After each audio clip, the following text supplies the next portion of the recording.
कहते हैं डॉक्टर इस दुनिया के दूसरे भगवान होते हैं, और इसको डॉक्टर भीमराव अंबेडकर अस्पताल के, सरकारी अस्पताल के इस हार्ट चेस्ट सर्जरी विभाग के डॉक्टरों ने सिद्ध भी किया है।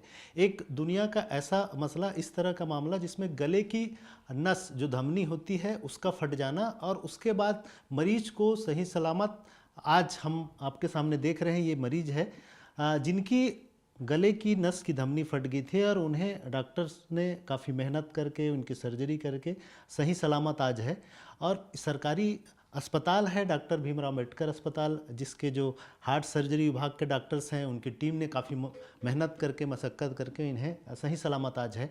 और हमारे साथ डॉक्टर कृष्णकांत साहू जी हैं जो इसके पूरे मुख्य सर्जक है, और उस पूरे जो सर्जरी हुई है उसको सही तरीके से सफलतापूर्वक अंजाम दिए हैं। हम इनसे चर्चा करेंगे, जानेंगे आखिर इसको किस तरह का प्रॉब्लम था और क्या कहते हैं इसके डॉक्टरी भाषा में। बिल्कुल। बेसिकली इनको ना जो गले की नस होती है जिसको हम लोग कैरोटिड आर्टरी बोलते हैं, इनकी कैरोटिड आर्टरी जिसको कॉमन कैरोटिड आर्टरी बोलते हैं वो अचानक से फट गई। और सामान्यतः जो ये जो नस फटती है ना, ये जो धमनी फटती है वो कुछ ना कुछ कारण होते हैं उसके। या तो नस में एथेरोस्क्लेरोसिस हो जाता है, मतलब उसमें कोलेस्ट्रॉल जम जाता है जो बुजुर्गों में होता है।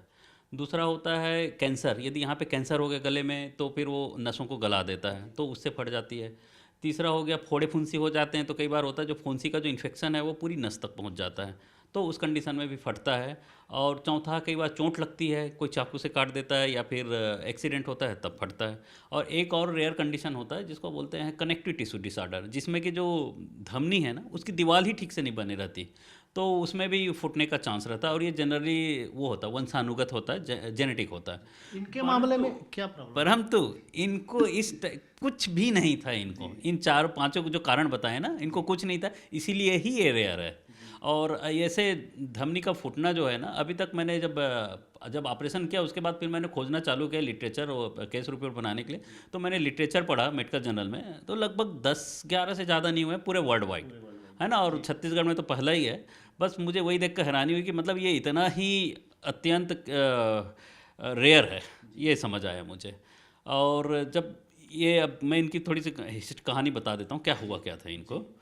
ये तो इनके मुंह से सुनिए, नहीं तो आप इनके मुंह से सुन लीजिए मरीज के। जी जी, हाँ, हम डॉक्टर साहब के पास पहले आते लौटेंगे। इसके पहले हमारे साथ मरीज है, क्या शुभ नाम आपका? जी राहुल कुमार जांगड़े। जी, राहुल कुमार जांगड़े जी, क्या प्रॉब्लम हुआ था आपको, कैसा?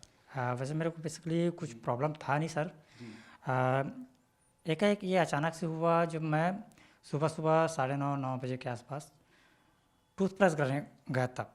जी, ब्रश करते करते जब पानी लिया, पानी लेने के बाद कुल्ला किया, उसके बाद फिर जीभी वगैरह करना चालू किया, तब अचानक से एक गले में कसावपन, दर्द महसूस हुआ। जी, फिर ये ऑटोमेटिक सूजना चालू हो गया। जी, फिर वो मैं जल्दी जल्दी फिर ब्रश वगैरह छोड़ के रूम में आया, फिर सबको बताया। फिर आनंद फानन में डॉक्टर भीमराव अंबेडकर हॉस्पिटल में मेरे को एडमिट किया गया आपातकालीन चिकित्सालय में। जी, वहाँ मेरा थोड़ा बहुत ट्रीटमेंट हुआ। उस समय थोड़ा सा बेहोश भी था मैं, चक्कर आ रहा था, बेहोश था, हाथ पैर में अकड़न था। तो फिर थोड़ा सा होश आया, फिर ऐसा प्रोसेस चलता रहा ट्रीटमेंट का। फिर सर के पास आए, फिर सर ने पूरी ट्रीटमेंट देखने के बाद और उसने जो समझा इस जो भी प्रॉब्लम है उसके बारे में, फिर उसने अपना ट्रीटमेंट चालू किया। फिर बहुत अच्छे से जी। कितने दिन लगा इस दौरान, कितने दिनों में ठीक हुए आप पूरी तरह? लगभग मैं ऑपरेशन के बाद तो 2-3-4 दिन में ही अपना रिकवर चालू कर लिया था सर। चलना फिरना उठना बैठना चालू कर लिया था। फिर ऑपरेशन के बाद सर ने बताया था कि हो सकता है लकवा भी आ जाए, या हो सकता है आप ब्रेन हेडेड हो जाए, ऐसा करके कुछ उसका लक्षण बताए थे। होगा ये नहीं, कंफर्म नहीं है। ऑपरेशन के दौरान क्या होगा क्या नहीं होगा वो तो डॉक्टर भी नहीं जानते और पेशेंट भी नहीं जानते। अब पूरी तरह स्वस्थ हैं आप, खाना पीना सब लक्षण बताए, अभी मैं पूरी तरह के स्वस्थ हूँ, नॉर्मली खाना खा रहे हैं? एकदम बिल्कुल नॉर्मल। अभी ऐसा नहीं लग रहा कि मैं बीमार था या पेशेंट हूँ, ऐसा कुछ भी नहीं लग रहा है, बहुत बेहतरीन। जी, देख सकते हैं ये रेयरेस्ट ऑफ द रेयर जैसे केस इनके मामले में है रहा। इसके बावजूद मरीज हमारे साथ बहुत स्वस्थ और अच्छे होकर बैठे हुए हैं और डॉक्टर साहब से हम रिपीट चर्चा करेंगे इस मामले में, क्योंकि इस तरह के जो केसेस आमतौर पे छत्तीसगढ़ का पहला केस है। फिर इसकी किस तरह की हिस्ट्री आप लोग निकाले, फिर क्या क्या प्रावधान किए, किस तरह बेसिकली मैं कैसे ऑपरेशन किया वो मैं बताता हूँ। पहले हमने जैसे ही आपातकाल में आए, फिर एंजियोग्राफी में पता चल गया कि इनकी नस फट गई है ना। और नस फटने के बाद जो बेसिकली जब नस फटी ना, तो स्किन, चमड़ी और मसल में पूरी ब्लड भरी हुई थी, है ना। उसके कारण क्या होता है कि एक पर्टिकुलर समय आता है जब जो ब्लड भर जाता है ना, उसके बाद जो आर्टरी से लीकेज होना जो चालू होता है ना क्या ब्लड का, वो रुक जाता है। और रुकने के बाद फिर चारों तरफ ना एक गुब्बारा जैसे बन जाता है, उसको बोलते हैं सूडोनेरिज्म। इसके कारण इनकी ब्लीडिंग रुक गई। लेकिन ये है कि वो फिर कभी भी अचानक फट सकता था। हमको उसके फटने के पहले हमको ऑपरेशन करना था। तो बेसिकली ऑपरेशन तो ठीक है, हमने कई बार किया है ऐसे गले की नस की ऑपरेशन। लेकिन ऐसे जो खून से भरे हुए ऑपरेशन मेरे लिए भी थोड़ा सा वो था, पहला एक्सपीरियंस था। क्योंकि मैं एक थोड़ा सा बता देना चाहता हूँ। मैं ना सवाई मानसिंह मेडिकल कॉलेज जयपुर है, वहाँ से MCH किया, सुपर स्पेशलिटी। वहाँ भी मैंने ये केस न देखा न सुना। उसके बाद फिर मैं केरल में लगभग 6 साल काम किया नारायणा विद्यालय में, केरल में। वहाँ भी न देखा न सुना। उसके बाद लगभग 8 साल मेरे को यहाँ पे हो गए हैं मेडिकल कॉलेज रायपुर में। न यहाँ भी न कहीं देखा छत्तीसगढ़ में, न ही कहीं सुना।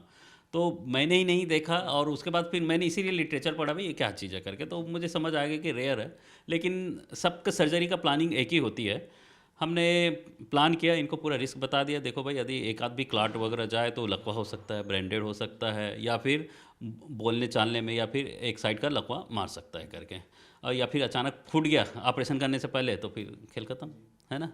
तो ये सब रिस्क थे। और मरीज़ भी मान गया, बहुत कोऑपरेटिव था ये, है ना। और इनके फैमिली वाले बेसिकली सरकारी सिस्टम पे बहुत विश्वास करते हैं। सर्जरी में लगभग हमने दिक्कत ये हुई थी कि मेरे को ना नस ढूंढने में ही मेन मेटिकुलस डिसेक्शन चाहिए था। उसके लिए मुझे 1 से 1.5 घंटा लग गया, क्योंकि पूरा वो खून से भरा हुआ था क्लॉट से।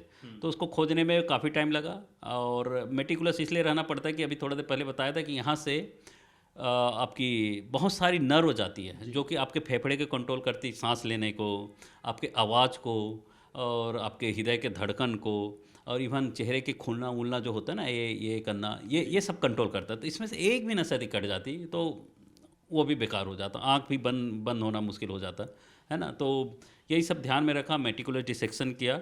और सर्जरी में हमने एक स्पेशल टेक्निक का यूज़ किया, जिसको हम लोग बोलते हैं बोवाइन पेरिकार्डियल, जो एक पैच आती है, जिसको बोलते हैं गाय के, जो होती है ना गाय के हृदय, उसके चारों तरफ एक झिल्ली होती है, उसको हम लोग रखे थे, है ना।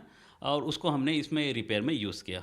बेसिकली ये हमारा जो डिपार्टमेंट है हार्ट सर्जरी, ये इमरजेंसी के लिए बना है। हार्ट में भी इमरजेंसी आती है, चेस्ट में भी इमरजेंसी आती है, वस्कुलर में भी इमरजेंसी आती है, कभी गोली आ गया, कभी एक्सीडेंट आ गया, तो ये सब चीज़ हमारे पास हमेशा आपातकाल में उपलब्ध रहता है। सर्जरी अच्छे से हो गई। अब सर्जरी होने के बाद इनको 12 घंटे तक वेंटिलेटर में रखे। अब सबसे पहले इंतज़ार था कि इनके होश आने का, कि भाई सर्जरी के बाद कौन सी क्या नस कटी होगी, क्या होगी, क्योंकि उस समय तो समझ नहीं आता, पूरे क्लाट ही क्लाट रहता था। तो फिर होश आने के बाद फिर मैंने इनको पूछा, भाई आँख खोला, दोनों आँख बंद करके दिखाओ, दोनों बंद करके दिखाया। फिर मैंने बोला दोनों हाथ हिलाओ, दोनों हाथ हिलाया। अब मुंह फुला के दिखाओ, वो भी दिखाया। मतलब मेरे का कंफर्म हो गया कि भाई सब तरफ से ये ठीक है। और लगभग दूसरे तीसरे दिन आराम से बिल्कुल नॉर्मल स्थिति में आ गए। दूसरे दिन खाना भी खाएं ये, है ना। और आज की स्थिति में आप देख ले कैसे हैं। आपने जैसे बताया रेयरेस्ट ऑफ द रेयर में से एक केस ये है, तो इसको लेकर जो रिस्क आपने उठाए, तो वो कहीं और किसी से सलाह लिए कि कोई बड़े हॉस्पिटल्स, एम्स में, इनसे किसी डॉक्टर से इस तरह की ज़रूरत नहीं पड़ी? नहीं, मैंने इसलिए कोई सलाह नहीं लिया, क्योंकि बेसिकली हम लोग ये नस का सर्जरी करते हैं, रूटीनली करते हैं, है ना। कुछ दिन पहले हमने यहाँ पे एक बाबा थे 80 साल के, उनकी नसों में ब्लॉकेज हो गई थी कैरोटिड आर्टरी में, तो उसकी एंडार्टेक्टमी किया था। तो ये हमारे लिए रूटीन सर्जरी, बट इस टाइप की जो सर्जरी है वो फर्स्ट टाइम थी, ये है।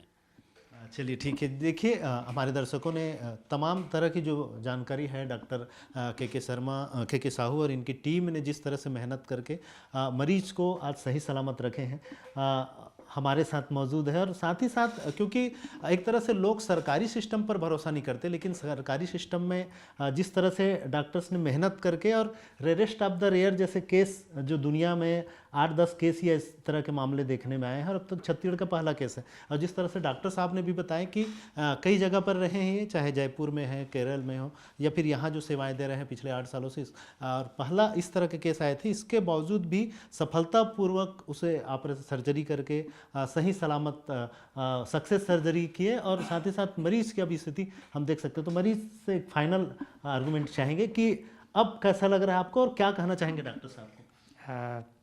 सर मैं तो इतना ही कहना चाहूँगा कि डॉक्टर भीमराव अंबेडकर में मेरे को आके बहुत ज़्यादा आराम मिला, कहने का मतलब। और पूरी अंबेडकर हॉस्पिटल की डॉक्टर्स, नर्सेस, सिस्टर्स, सबका मैं धन्यवाद करना चाहूँगा। सबसे कोई ना कोई छोटी हो या बड़ी हो, चाहे जैसे भी हो, चाहे प्रत्यक्ष रूप से या अप्रत्यक्ष रूप से, हर किसी से मेरे को सहयोग मिला, सपोर्ट मिला, लोगों का जो व्यवहार मिला। और उन्हीं व्यवहार की वजह से शायद मेरे में कॉन्फिडेंस बढ़ता गया कि मैं अच्छा हो सकता हूँ। और डॉक्टर का भी एक हौसला बढ़ा कि सर ने बताया कि ये पहला केस है, तो सर थोड़ा सा नर्वस हो रहे थे, लेकिन मैंने भी उनको पुश किया और सर ने भी मेरा कॉन्फिडेंस बढ़ाया। जिस टाइप से उनका व्यवहार है या था, जैसे भी उस समय बहुत अच्छा लगा। अभी मैं पूरा तरीके से स्वस्थ हूँ सर के आशीर्वाद से, और उनकी मेहनत और सफलता के लिए मैं ऊपर वाले मालिक से प्रार्थना करूँगा। और लोगों को भी यही कहना चाहूँगा कि सावधानी ही बचाव है। सबसे बड़ी बात तो यही है, अपना स्वास्थ्य अपने हाथ में है। अब वो होना ना होना वो तो एक, वो क्या बोलते हैं, खैर मुंह में वर्ड है लेकिन मुंह जबान में नहीं आ रहा है। होना रहता है, हो जाता है। चलिए ठीक है। देखिए आप मरीज भी हमारे साथ हैं और डॉक्टर साहब भी, जिन्होंने इस जो रेयरेस्ट ऑफ द रेयर में से एक ऐसी बीमारी जो गले की नस का फटना और उनको सफलतापूर्वक सर्जरी करना, ये दोनों चीज़ों को लेकर जिस तरह से हमने तमाम चीज़ें हमारे दर्शकों के सामने रखे, तो निश्चित तौर पे आने वाले समय में एक और नज़ीर जो पेश किया है डॉक्टर भीमराव अम्बेडकर अस्पताल ने, ये दुनिया के सामने एक नज़ीर के तौर पे याद किया जाएगा। कैमरा पर्सन महावीर के साथ स्वराज एक्सप्रेस के लिए रायपुर से दिलीप साहू।